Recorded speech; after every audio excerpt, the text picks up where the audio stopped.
चाहे तुम 4 अंगुल की कौपीन पहनो, पर शरीर पर एक वस्त्र तो होना ही चाहिए। अब इसमें 2 अपराध हैं गोपियों। आप निर्वस्त्र स्नान करती हो, वरुण देवता का अपमान है, यह तो धार्मिक अपराध है। एक लौकिक अपराध भी है। मान लो तुम जमुना नहा रही हो, वस्त्र किनारे धर दिए हैं, और किनारे कोई आदमी मन चला आवे, तुम्हारे वस्त्रों को उठा करके ले जाए, तो बाहर कैसे निकलोगी? हैं? गोपी बोली, बड़े आए हमें समझावे बारे पंडित जी, या कौन आवे 4 बजे अंधेरे में, हम तो ऐसे ही नहाएंगे। लाला बोले, ऐसे नहीं मानेंगी तो प्रैक्टिकल में ही बताना होगा, फिर लीला के माध्यम से बताएंगे। आज गोपियां स्नान करने के लिए गई, मां कात्यायनी का पूजन तो होना ही था। आज वो स्नान कर रही थी, सो गोपी महाराज वे कन्हैया वयस्सई रावतस्तत्र गतस्तत्कर्म सिद्धे, अपने सखाओं के साथ में गोविंद आए और गोपिन के वस्त्रन को लेकर कदम पर चढ़ गए। है वो काम। अब ये गोपी बेचारी अब क्या करें? एक ने कही, अब नहाती रहोगी कि बाहर भी निकलोगी? बोले चलो। बाहर निकलने को जैसी उद्यत भई, सो किनारे वस्त्र है ही नहीं। एक ने कि हमारे वस्त्रन को कौन ले गया? बेचारी कंठ पर जल में खड़ी है और ऐसे देख रही है। ज्यादा गौर से देखा तो कदम की डाली पर महाराज वस्त्र टंग रहे, और ज्यादा गौर से देखा तो श्रीमान जी भी बैठे। लाला, आपने हमारे वस्त्र काई को ले लिए? कन्हैया बोले, मैं तो जानू भी ना हूं वस्त्र काये सो कहें। गोपी बोली, कदम पर टंग तो रहे, ये तो वस्त्र हैं हमारे। बोले, ये तो हमारे कदम पर फूल आए हो, इतने बड़े बड़े फूल, रंग गुलाबी है, हरे बैंगनी फूल, इतने बड़े बड़े फूल। बोले, मेरो कदम दुनिया पे निराल हो जा पे तो ऐसे ही फूला हमें। गोपी बोली, ये तो बहुत समस्या है। तो गोपियों ने फिर प्रार्थना करी कि श्याम सुंदर ते दास्य करवाम तवोदितम देहि वासांसि धर्मज्ञ नो चेदराज्ञे ब्रुवामहे। कन्हैया, हम तो आपकी दासी हैं, आप जो कहोगे सो करेंगे। देखो हमारे वस्त्रन को दे दो, नहीं राजा से शिकायत कर देंगे, बात खत्म। और इसमें एक सुंदर भाव संतजन बताते हैं कि गोपियों के 4 रूप हैं। जो शूद्र स्वभाव की गोपी हैं, कुछ वैश्य स्वभाव की, कुछ क्षत्रिय स्वभाव की, कुछ विप्र स्वभाव की। अब शूद्र स्वभाव की जो गोपी हैं वो बोल रही हैं, श्याम सुंदर ते दास्य, हम आपकी दासी हैं। और जो वैश्य स्वभाव की गोपी हैं वो बोलती हैं, करवाम तबोदितम, देखो आप जो कहोगे सो कर देंगे। हमारे वैश्य लोग झगड़ा नहीं करते, राजीनामा करते हैं तुरंत, इसलिए वहां लक्ष्मी का वास ज्यादा है। हाँ, कचहरियों में जाकर के देखो तो आपको लड़ाई झगड़े के मुकदमे वैश्य समुदाय के तो 1000 में 1% मिलेंगे, 1000 में 1 आध। झगड़े के मुकदमे उनके होते ही नहीं, इसलिए वहां लक्ष्मी वास करती है। आपको ज्यादातर कचहरी में मुकदमा मिलेंगे गांव के मुकदमा।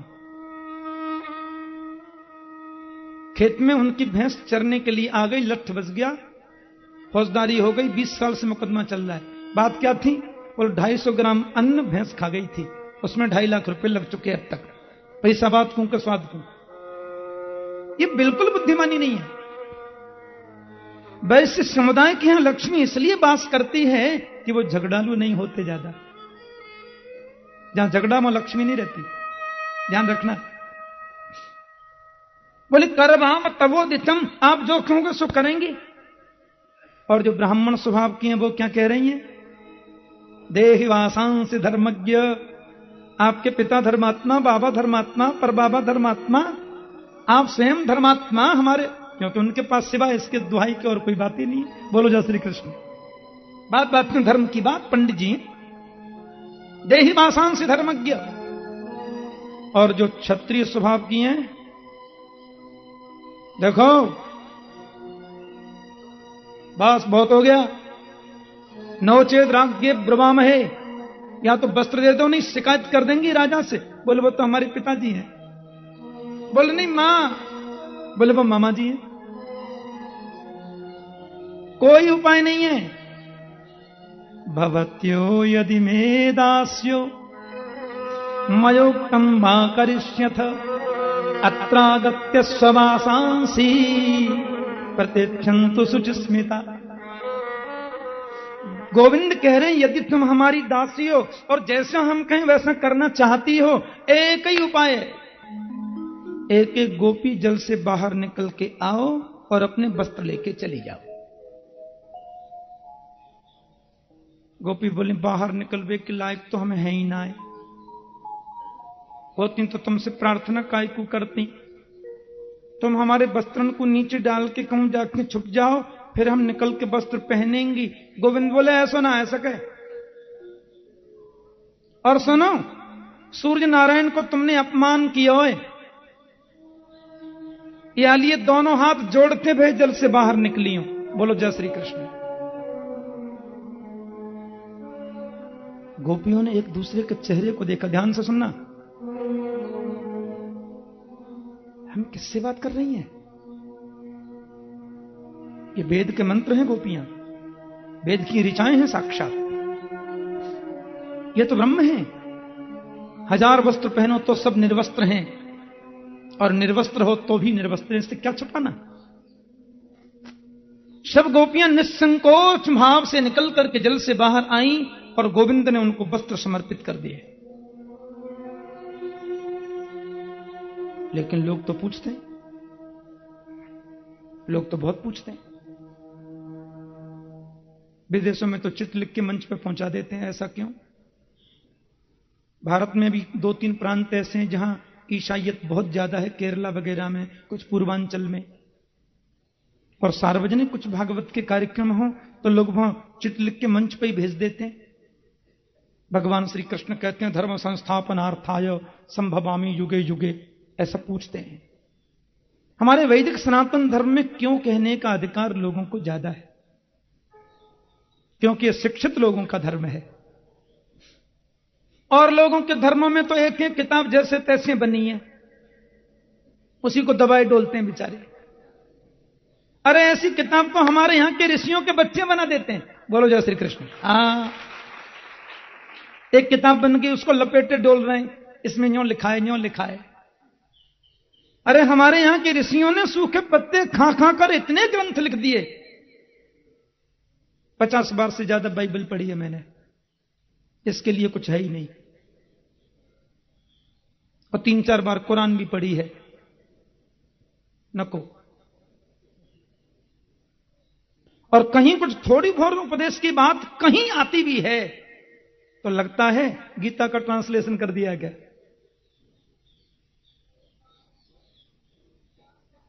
खबरदार, जो प्रश्न किया, जो लिखा उस पर चलो। हां, पत्थर मार रहे हैं खम्मा में, कर लो बात। ये शैतान है, मर गए 250। बोलो जय श्री कृष्ण। खामा ही खा। अरे कभी तो इस पर जोर दे दो भाई, नहीं लिखा है, ये शैतान है। सनातन धर्म तो विद्वानों का धर्म है, मनीषियों का धर्म है। हमारे ऋषियों ने सूखे पत्ते खा खा कर जिस विज्ञान का आविष्कार किया, उन ऋषियों के ग्रंथ आज अमेरिका में, फ्रांस में, जर्मन में यूनिवर्सिटियों में पढ़ाए जा रहे हैं। वहां के लोग उन पर रिसर्च कर रहे हैं। क्योंकि हमारे सनातन धर्म में ग्रंथ का आरंभ ही प्रश्नोत्तर से हो रहा है। आरंभ ही प्रश्नोत्तर से होगा। यह अद्भुत ग्रंथ है। इसलिए हमारे यहां पूछने की छूट है। लोग पूछते हैं, पूछ रहे हैं, महाराज भगवान ने ऐसा क्यों किया? क्या हो गया जी? अजी वो तो गीता में कहते हैं धर्म संस्थापनार्थाय संभवामि युगे युगे, युग युग में अवतार लेता हूं मैं। अब ये धर्म संस्थापक का काम है, ये धर्म संस्थापक का काम है क्या? बोले कोई स्त्री नहा रही है, कपड़े चुरा के ले गए, फिर निर्वस्त्र से बोले बाहर आ जाओ, ले जाओ। ये तो स्त्री लंपट पुरुष का काम है। ये तो स्त्रैण पुरुष का काम है, ये तो कामी पुरुष का काम है। नहीं नहीं नहीं नहीं, स्वप्न में भी कभी मत सोचना ऐसा। ये योगेश्वर का चरित्र है। आइए हम इस लीला पर थोड़ा चिंतन करें 5 मिनट। देखो, यदि श्री कृष्ण साक्षात भगवान है तो रामायण जी में लिखा है, समरथ कहूं नहीं दोष गुसाई, रवि पावक सुरसर की नाई। इसका सीधा सा अर्थ होता है, समरथ कहूं नहीं दोष गुसाई। मैं सामर्थ्यवान उसको कहूंगा जिसमें दोष होता ही नहीं है। जिसमें दोष है वो सामर्थ्यवान है ही नहीं। जिसमें दोष है वो सामर्थ्यवान नहीं है। आपने मुझे एक गिलास दिया, लो ठाकुर जी दूध पी लो। हमने कहा लाओ, सोने के में पिएंगे आज। अब सोने के गिलास में मैंने दूध भर लिया। अरे बड़ा भारी गिलास है, 2.5 लाख का है, आधी किलो सोना है। अब मैंने उस गिलास में जैसे दूध भर लिया, उसमें नीचे छेद था, तो सारा दूध निकल गया। अब धातु की दृष्टि में तो वो बहुमूल्य गिलास है, लेकिन पात्र की दृष्टि से देखो तो गैर लायक हो गया, वो दूध पीने के काबिल नहीं है। पात्र तो तभी अच्छा माना जाएगा जब उसमें दूध रुक सके। कोई कितने ही ऊंचे पद पर है, कोई कितनी ऊंची प्रतिष्ठा पर है, पर आचरणशील यदि नहीं है तो वो सामर्थ्यवान नहीं हो सकता। समर्थ कहूं नहीं दोष गुसाई, मैं तो सामर्थ्यवान उसी को कहूंगा जिसमें दोष होता ही नहीं। जिसमें दोष है वो सामर्थ्यवान हो ही नहीं सकता। तो पहली बात यह कि श्री कृष्ण ईश्वर हैं, ईश्वर में कोई दोष होता नहीं है। गोपियों ने उनके वस्त्र चुरा के ले गए, मांगा, दे दिया, बात खत्म। पर दूसरा बड़ा सुंदर भाव है। अजी ठीक है, वो ईश्वर हैं, सामर्थ्यवान हैं, भगवान हैं और जो कुछ भी हैं, पर मनुष्य बनकर आए हैं तो ऐसा क्यों किया? यदि श्री कृष्ण को हम माने, मनुष्य मान लो, नहीं मानते भगवान, कुछ लोग कहते हैं महापुरुष हैं, चलो उनकी बात मान लें। यदि श्री कृष्ण को हम महापुरुष ही माने, कदाचित भगवान ना भी माने, तो भी इस चीरहरण की लीला में काम का दर्शन तो नहीं होता। क्योंकि जिस समय श्री कृष्ण ने गोपियों के वस्त्र चुराए थे, उनकी उम्र 5.5-6 वर्ष से ज्यादा की तो नहीं थी। और 5.5 वर्ष के बच्चे के मन में काम की वासना नहीं होती, ध्यान रखना। 7 वर्ष के गोविंद ने तो गिरिराज लीला कर दी, वो आगे आएगी। 5.5-6 वर्ष का बच्चा तो यह भी नहीं जानता स्त्री पुरुष के संबंध क्या होते हैं। आज की 21वीं सदी के इस युग में, जहां सैटेलाइट के माध्यम से पश्चिमी देशों की सारी गंदगी मेरे राष्ट्र में आ रही है, इतनी परिस्थिति में भी 5-6 वर्ष का बच्चा स्त्री पुरुष के संबंध अभी भी नहीं जानता, तो उस समय को 10 वर्ष तक नंगे डोलते थे। तो 5.5 वर्ष के कृष्ण हैं, वस्त्र ले गए, मांगा, दे दिया, बात खत्म, बच्चे हैं। पर तीसरा, हमारे मनीषी संत जन कहते हैं, विद्वान जन कहते हैं, कृष्ण है ईश्वर, गोपी है जीव, और वस्त्र है अविद्या। जीव रूपी कृष्ण ने जीव रूपी गोपियों का अविद्या रूपी वस्त्र ईश्वर रूपी कृष्ण ने हरण कर लिया। 5-6 फीट ऊंचा मैं बैठा हूं, मेरी बगल में पूज्य स्वामी विद्यानंद जी महाराज बैठे हैं, उनकी बगल में भागवत के महान विद्वान श्रीनाथ शास्त्री जी महाराज बैठे हैं। 7 फीट ऊंचा बैठा हूं, सामने फेलोजन लगी हैं, आप हजारों संख्या में माता पिता भाई बहन सब कथा सुन रहे हैं, मेरे संत जन आदरणीय बैठे हैं। आप सबका दर्शन मुझे हो रहा है, कदाचित आप भी मुझे देख रहे होंगे, पर बीच में काले रंग का पर्दा डाल दिया जाए तो न मैं आपको देख सकता, न आप मुझे देख सकते। ये पर्दा ही अविद्या है। गीता में गोविंद कहते हैं, ईश्वर सर्वभूतानां हृदये सेर्जुन तिष्ठति भ्रामयन् सर्वभूतानि यंत्रारूढ़ानि मायया। प्राणी मात्र के हृदय में ईश्वर वास करता है, तो हृदय में रहकर वो दिखाई क्यों नहीं देता? क्योंकि हमारे और ईश्वर के बीच में एक अविद्या का पर्दा पड़ा है, एक अज्ञान का पर्दा पड़ा है। और उस अज्ञान के पर्दे को ईश्वर की शरण में जाएंगे तो वही हटाता है। और जब वो अज्ञान का पर्दा, अविद्या का पर्दा हट जाए तो ईश्वर को ढूंढना कहां, वो तो वहीं पर है। तो जीव और ईश्वर का मिलन, जीव और माने गोपी और कृष्ण का मिलन जीव ईश्वर मिलन है। और वो रासलीला आगे होने वाली है, इसलिए प्रभु ने सोचा उसे होने से पहले अविद्या का पर्दा और हट जाए। यही तो इसका मतलब है। अब यहां तीसरी शंका बड़ी हो जाती है, क्यों जी, भगवान ने यदि अविद्या का हरण किया था तो फिर वापस क्यों कर दिया? बोलो बात यह है कि वो क्या है कि न मैया वेशित धियाम कामः कामाय कल्पते कि भर्जिता क्वथिता धाना प्रायो बीजाय निश्यते। मैंने आपको एक मुट्ठी धान दिए, बहुत शांति से सुनना, और धान देखकर मैंने आपसे कहा ऐसा कुछ करो कि जमीन में गाड़ने के बाद भी ये धान उगे नहीं, तो आपने उन धान के छिलके को उतार दिया। वर्जिता क्वथिता धाना, या तो धान को भून दो या उसके छिलके को उतार दो। छिलका यदि आपने धान का उतार दिया, फिर उसको जमीन में गाड़ोगे तो उगेगा? नहीं हो सकता। क्यों? छिलका उतार दिया ना जी, तो फेविकॉल से वापस लगा दो, उसको दोबारा से चिपकर जमीन में गाड़ोगे, उगेगा? नहीं हो सकता। गोंद से चिपका दो, डोरे से बांध दो। एक बार जो छिलका उतर चुका धान से सज्जनों, वो कितना ही दोबारा लगाओ, उसमें उगने की सामर्थ्य नहीं होती। इसी प्रकार परमात्मा जब जीव की अविद्यारूपी वस्त्र का हरण करते हैं, फिर तो गोविंद ने सबको सुख प्रदान किया। मैं जल्दी गोवर्धन लीला कर दूं। आप देखो 56 भोग कितने सुंदर गिरिराज जी सजे हैं, इतना सुंदर 56 भोग सजे हैं। आप हम सब दर्शन करेंगे ना, तो थोड़ी कथा बता दें, फिर सब लोग बाद में दर्शन करेंगे हैं।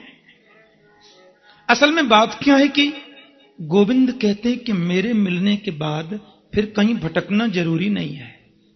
हां, भगवान मिल गए तो अब काय को भटके, फिर भटकना नहीं चाहिए। अच्छा, इंद्र के मन में थोड़ा अभिमान हो गया है, ध्यान से सुनना। इंद्र थोड़े अहंकारी हो गए, इतना भी ध्यान नहीं रखते कि कथा चल रही है तो 7 दिन चुप रहे आए, वो तो आते ही रहते हैं। वैसे इंद्र से हम लोगों की खटपट होती रहती है। जय श्री कृष्ण। भगवान ने कहा इनको अभिमान हो गया है, ब्रजवासी इंद्र की पूजा करें, इसमें मुझे आपत्ति नहीं है, पर उसका अभिमान तो मिटाना है। और मेरे मिलने के बाद भटके क्यों? अब मैं इन लोगों से कह दूं कि तुम इंद्र की पूजा बंद करो, मेरी पूजा करो, तो बोलेंगे महोदय वो आवे ना भगवान बने। मेरा अपना जो रूप है वो श्री गिरिराज महाराज है। आज गोविंद घर पे पधारे, माता यशोदा भोग बना रही थी। 7 वर्ष के हो रहे हैं कृष्ण, 7 वर्ष की उम्र है। मैया के पास जाकर के खड़े हैं गए, मैया तुम कहां बना रही हो? मैया बोली दूर दूर दूर दूर, भीतर मत आइयो, जय जय को भोग बन रहा है। कन्हैया बोले सबसे बड़े जय जय तो हम हैं, हमते बड़ो जय जय दूसरों कौन सो आ गए। बहुत सुंदर भाव है।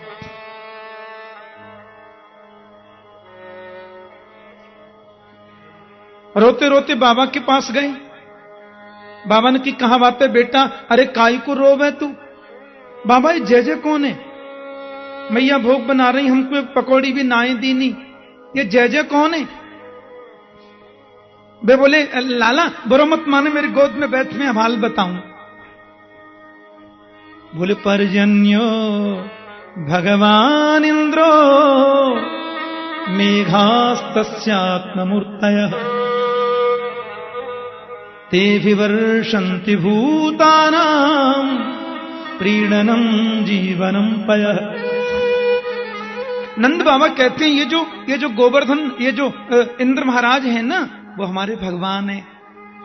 और लाला ये जो मेघमाला है ना, बिन कोई रूप है, हम ब्रजवासी सब किसान हैं ना भैया, तो साल भर में 1-2 बार प्रेम से गिरिराज जी इंद्र की पूजा करें तो वे प्रसन्न है कि बरसात करें भैया, हमारे अन्न की, जल की, धन की वृद्धि होए।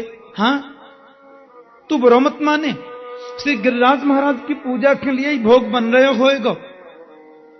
कन्हैया बहुत गंभीर हो गए और बड़े प्रेम से समझाते हुए बोले कि कर्मणा जायते जंतु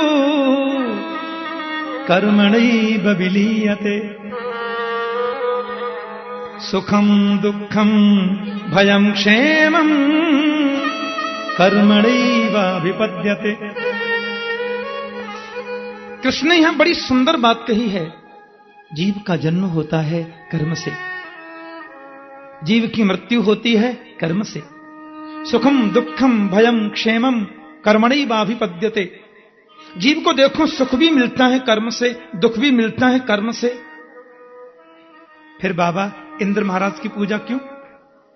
और कन्हैया ने एक बात तो बड़ी विचित्र कह दी। बोले अस्ति चेदीश्वर कश्चित फल रूप्यन्न कर्मणाम कर्तारम भजते सोपि नाह्य कर्तु प्रभुरिहि स।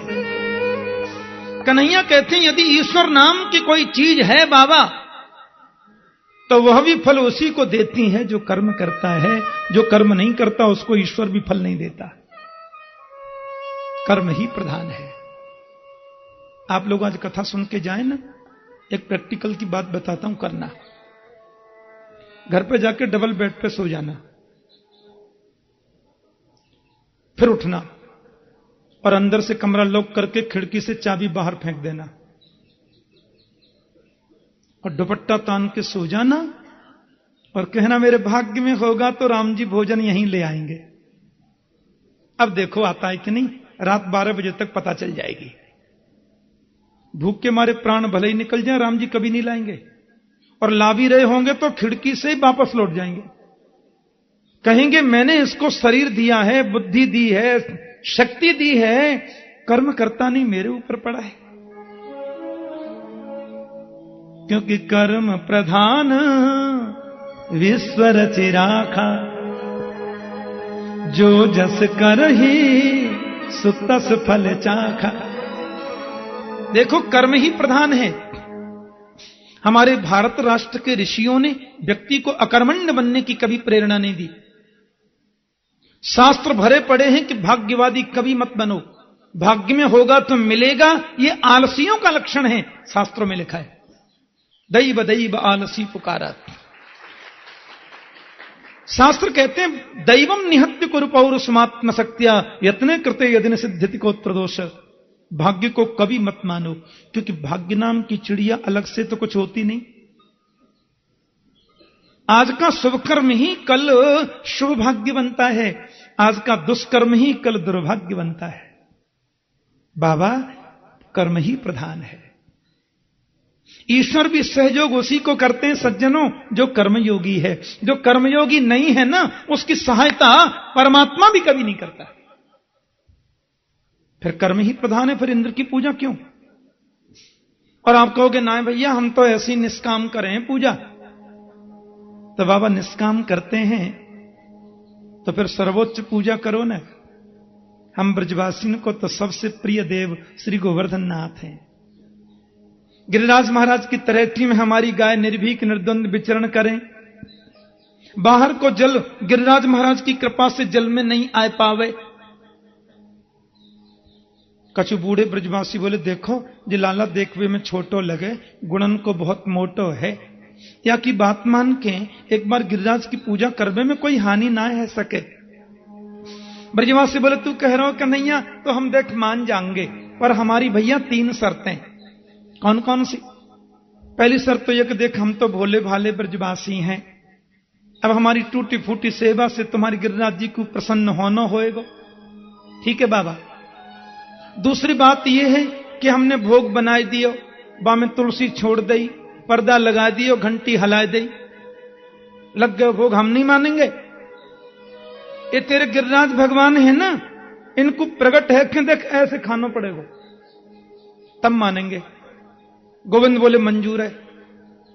और तीसरी बात यह कन्हैया कि यदि वो इंद्र महाराज नाराज है गए तो तुम्हारे गिरिराज जी को हमारी रक्षा करनी पड़ेगी, देख लो।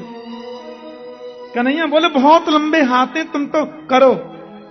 गर्गाचार्य में सांडिल्य मुनि में प्रवेश कर गए गोविंद, और सांडिल्य के आदेश से 56 भोग बन रहे गोवर्धन नाथ के लिए। माता कात्यायनी के चरणों में बैठे, संतों की मंडली में बैठे, वृंदावन धाम में बैठे, यहीं तो बने थे 56 भोग, और यहीं भोग बना के अभी गोवर्धन चलते। आपको बैठे बैठे 100% गिरिराज जी की परिक्रमा का फल मिलेगा, पक्की बात है। पर मेरे संग आपको 56 भोग बनाने पड़ेंगे, तो चलो मिलकर के हम सब लोग बना लेते हैं। खुरचन है खीर मोहन खीर सा और खुरमी खीर, खुरचन है खीर मोहन खीर सा और खुरमी खीर, खजला जलेबी कलाकंद बालूसाई है, मोहन थार मेवा बाती मठरी महसूर पाक, एक रसगुल्ला संगर बड़ी सुहाई है, भुजिया नमकीन सेब गठिया सकल पारे, भुजिया नमकीन सेब गठिया सकल पारे, पापड़ समोसा गुजिया पकौड़ी बनाई है, मधुप श्याम नंद बाबा जसुदा सब सामग्री लेकर गिरिराज आज भोग में सजाई है। 56 प्रकार के भोग बनाए, छेना के पदार्थ भी बने, खोआ के भी बने, मैदा के भी बने, हाँ पकौड़ी मगोड़ी कचौड़ी दही बड़ा सब बने, दूध भात दही भात दाल भात कड़ी भात मीठे अलोने सब बने। देखो 56 भोग जो है ना वो तो खाली पक्के बने, और अन्नकूट में कच्चे पक्के दोनों बने। ये अन्नकूट बना, 56 भोग भी बने, अन्नकूट भी बने। सबने रेशमी वस्त्र पहने, बड़े मुंह पर पट्टी बांध के भोग बनायो, क्योंकि भोग बनाते समय बहुत पवित्रता का ध्यान रखना चाहिए। हाँ बैलगाड़ी में सजाए, हजारे घड़ा में देखो कच्चों दूध भी रख लियो अभिषेक काजे, माखन मिश्री भी सजाए, गिरिराज महाराज के सन्मुख सब लोग आए गए। ये 7 कोस लंबे चौड़े श्री गोवर्धन नाथ हैं। कन्हैया बोले पूजा करो। कन्हैया ब्रजवासी बोले कैसे? बोले इनको स्नान कराओ। अब यमुना जी तो वहां पास में है नहीं, बेचारे दूर से जल भर भर के लामे, गिरिराज जी को स्नान करामे। सुबह 5 बजे नवाए वो शुरू कियो, शाम के 6:15 बज गए। ब्रजवासी तो कमर पकड़ के खड़े है गए, लाला जल भर के लाते लाते हम तो परेशान है गए, तेरे गिरिराज जी के तो चरणन को नख भी गीलो ना आए भयो। गोविंद बोले अच्छा आंख बंद करो। जैसे नेत्र बंद किए तो वत्सासुर उद्धार के बाद जो गंगा प्रकट करी थी ना प्रभु ने, मानसी गंगा, वहीं पर प्रकट हो गई। बोलिए मानसी गंगा महारानी की जय। अब देखो गंगा जमुना सरजू त्रिवेणी गोदावरी तुंगभद्रा नर्मदा सिंधु का जितनी नदी है ना पवित्र, वो सब नदी वहीं पे आ गई। अब कहीं जाना तो है नहीं, बस वहीं से जल भर के गिरिराज महाराज को स्नान कराते जा। नंद बाबा, माता श्री यशोदा, ब्रज की गोपियां, ब्रजवासी बुजुर्ग बंधु सब गिरिराज की पूजा और बड़ी श्रद्धा से भोग लगा रहे हैं। पहले उनका अभिषेक हो रहा है। शांडिल्य देव जो है विप्रमंडली को लेकर के पधारे और विप्रमंडली के साथ में उन्होंने गिरिराज जी का अभिषेक किया। अब आप सब लोगों की तरफ से नंद बाबा के स्वरूप में स्वामी श्री विद्यानंद जी महाराज गिरिराज जी का पूजन करेंगे। अभिषेक आप ये समझना कि हमारा ही पूजन हो रहा है, हमारी तरफ से, सबकी तरफ से वे पूजन कर रहे हैं। गिरिराज महाराज को 56 प्रकार के भोग, प्यार से बोलो जय श्री कृष्ण। जय श्री कृष्ण। 56 प्रकार के भोग सजे हैं। गिरिराज महाराज को अभिषेक है रहे हैं। सब लोगों ने बड़ी निष्ठा से गिरिराज जी का अभिषेक किया। वेद मंत्रों से उधर अभिषेक हो रहा है। अब यहां अभिषेक चल रहा है, आप मेरे संग में गिरिराज जी की परिक्रमा देने चलो। 2 मिनट केवल परिक्रमा में भाग लेंगे सब लोग बड़ी श्रद्धा से। और पीछे 2-3 माताएं खड़ी हो गई हैं, बैठ जाओ, बिल्कुल बैठ जाओ। देखो बैठे बैठी परिक्रमा दो, खड़े होकर नहीं देना है। मानसिक रूप से हम परिक्रमा देंगे हैं।